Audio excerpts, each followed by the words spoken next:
Hi, I'm Angelique and I'm a project officer for Dartmoor National Park working on our natural flood management project called Dartmoor Headwaters.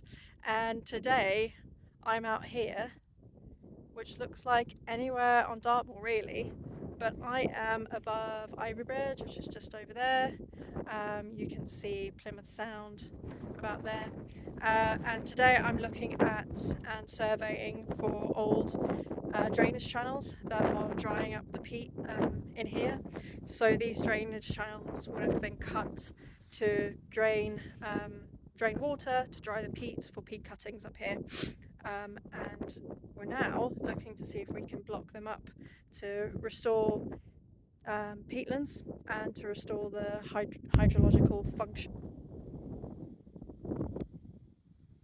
And as you can see, I have found one of these drains.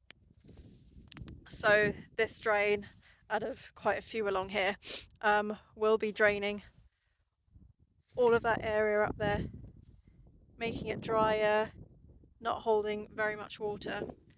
So if we were to block this up, all that water would be held up there and be held up here for a bit longer before it gets down to Ivy Bridge. So these are one of the techniques we would be using to try and keep the water up in the upper catchments, in the headwaters, for as long as possible, so that homes and businesses and communities downstream of us, downstream of here, are protected from flood risk.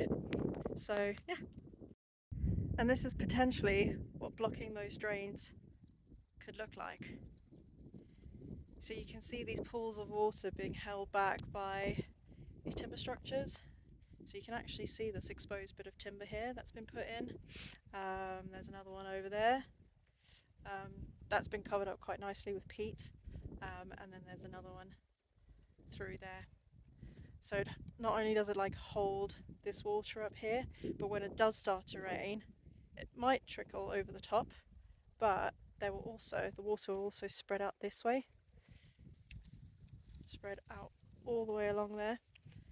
So that helps slow the flow by stopping it from all just heading down towards one direction, but it spreads across in all different directions down the hill, and it also goes through all this vegetation that's got a bit of surface roughness, which will also add to slowing down the water, keeping it up here for as long as possible.